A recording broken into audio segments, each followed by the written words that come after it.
getting bunching up on this part and this part. I'm gonna try to fix that.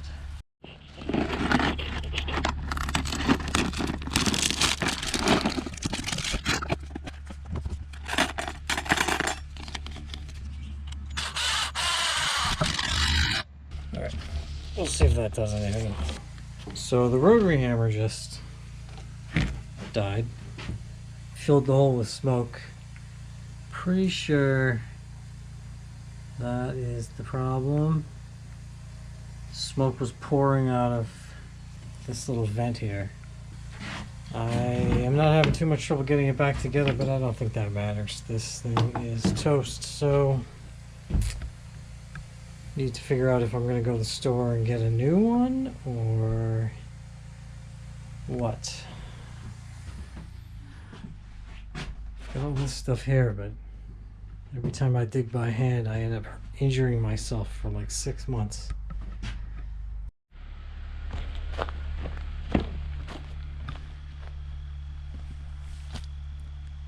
Harbor Freight tool died, so I had to go and get this one.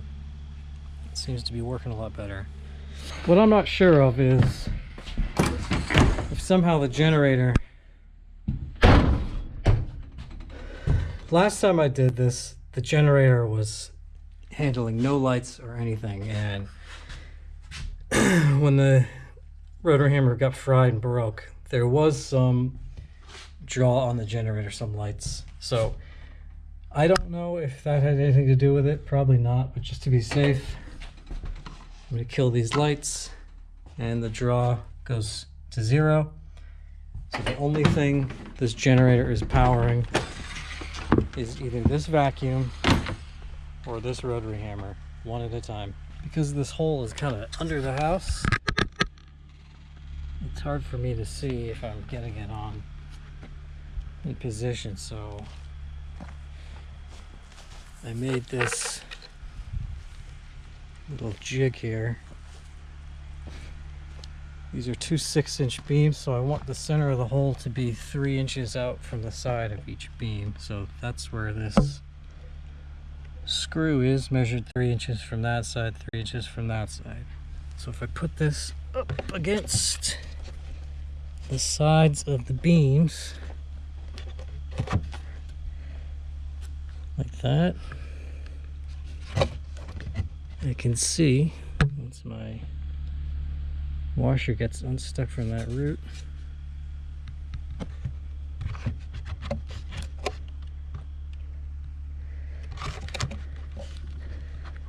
I can see that I am not far enough under the house. I'm too far out. So need to start taking a little off the inside wall there.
So after one pass of shaving the wall a little more in towards the house, and big difference.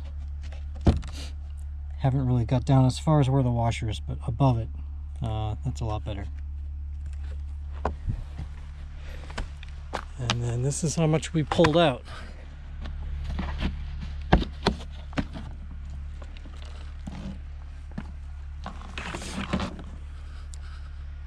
No frogs. Maybe. Look who got sucked up. Two of them.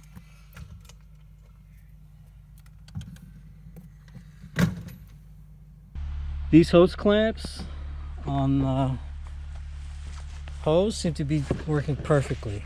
Rocks and larger pieces were getting stuck here and getting stuck here where the hose had pinched, so this kind of pinched it all around, opened up the hole a little bit, and I haven't had one obstruction after I put those on, so those are working great.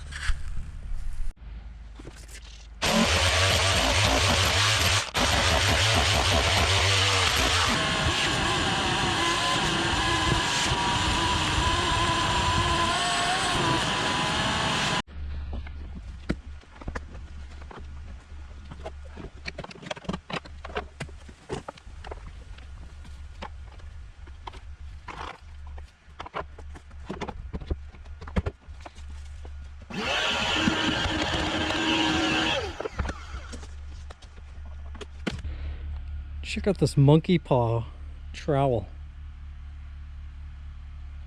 Kind of creepy. It's good for cleaning in here though.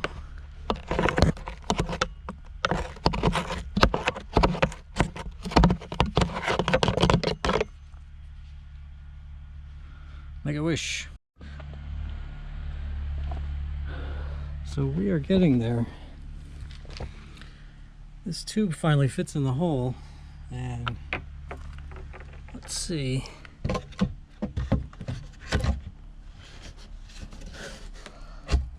That is definitely not in the middle, but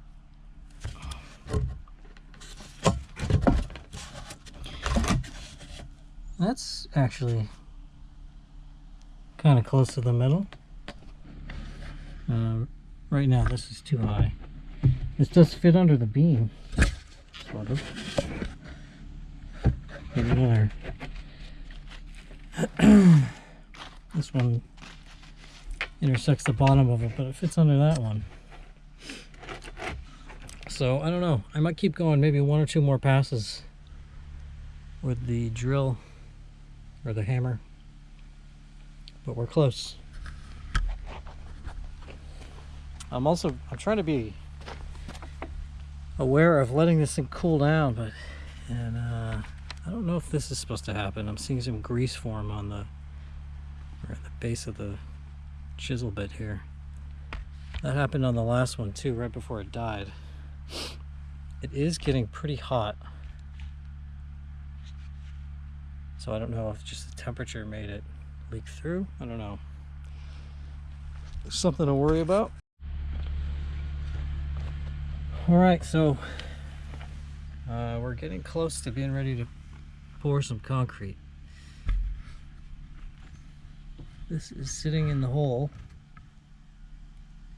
It's got some clearance between the bottom of this beam and the top of the tube. It is definitely 4 feet.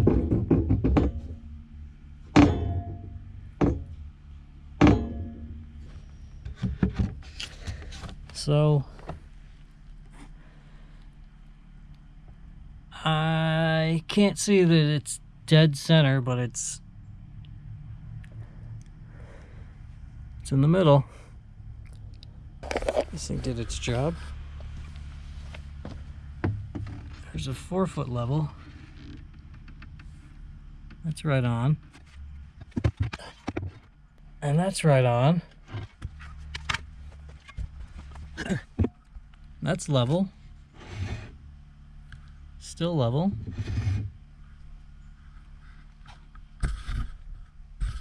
Level. I think we're good. Seems to be in the right place. You look down. Sticks out that much. Come on this side. It's about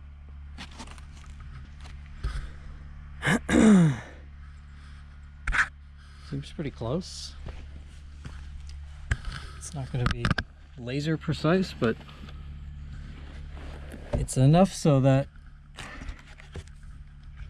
This old beam stopped here. Will definitely hang over it. And comes out to here. Comes out to here. That's the end of that beam. Maybe it should come another inch in this direction. Because looking down there, it is only touching a small part. So I think I'll do that. Scooch it this way. Not too far, just maybe into 1 inch. And then that'll be pretty good. That I feel like is being picky. I think it's good to go. So I've got the concrete set up ready to go. This will be the first time I use this thing.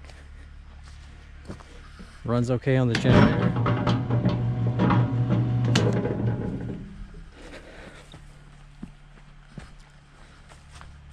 I've got these 11 bags ready to go. And they take 2.1 liters per bag. So my water setup is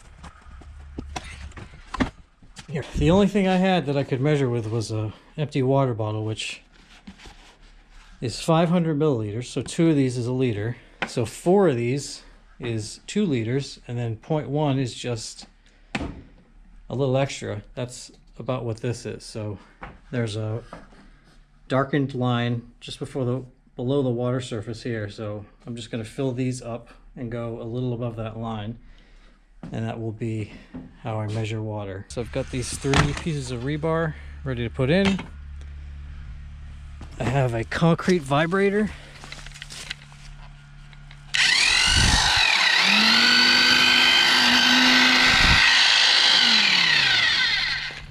Never used it before, but I purchased it because I noticed over here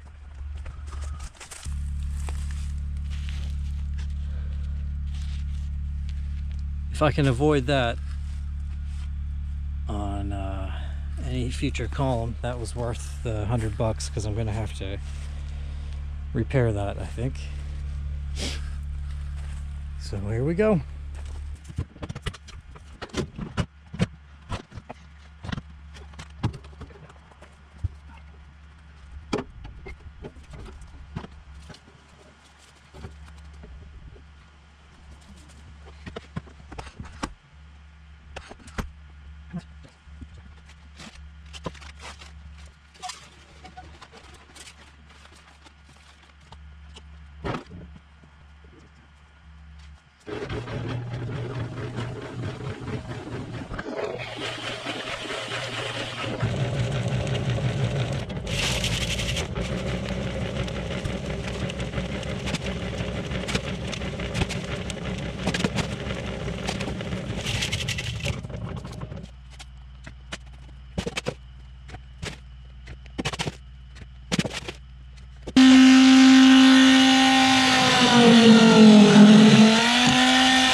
So we're wrapped up here on this first pier.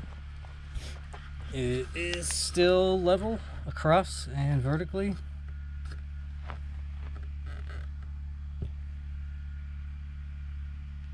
That vibrator really helped.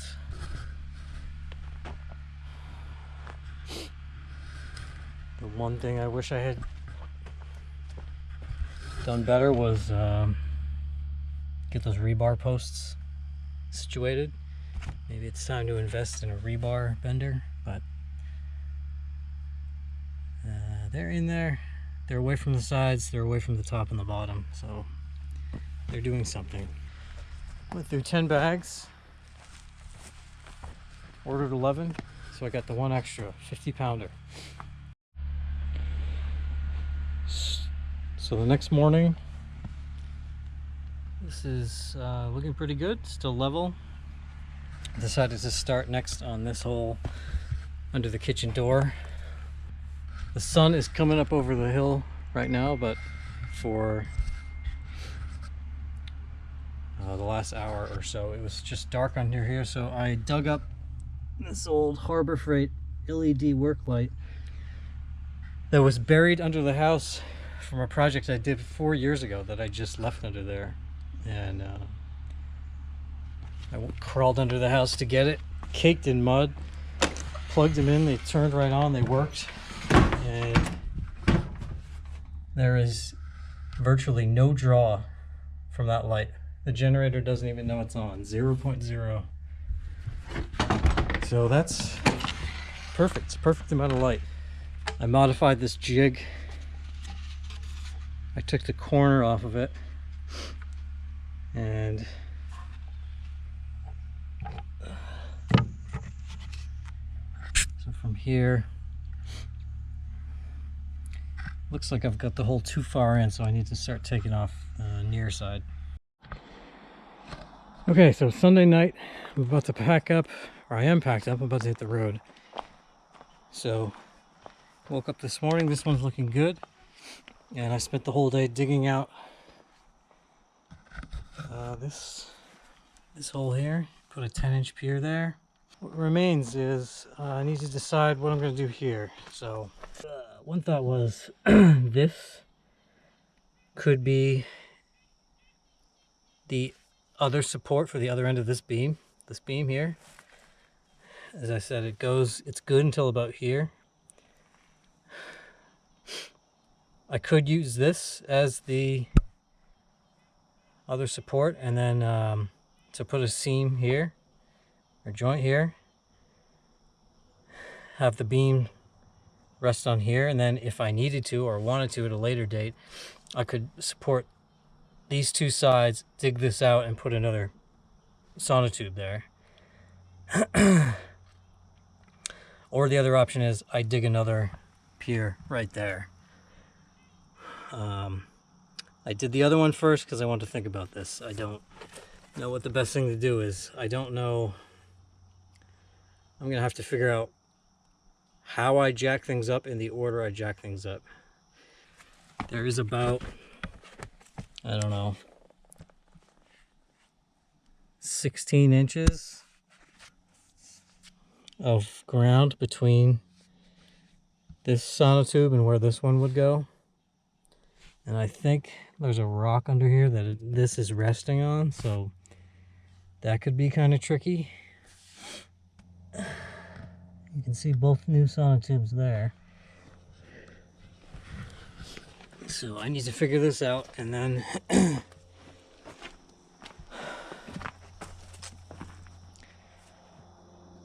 I was thinking this would be the first side I'd put in, but I don't know. Evolving plan. The tarp. Had some troubles with the tarp. There was a big bulge right there. So I unfurled this section and let the water all drain out.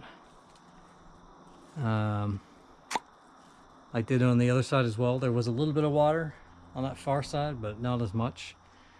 So I'm going to be up here in 2 weeks, and it looks like there's supposed to be at least some rain between now and then, so we'll see what happens here. The issue is the tarp does not come all the way to the edge of this roof.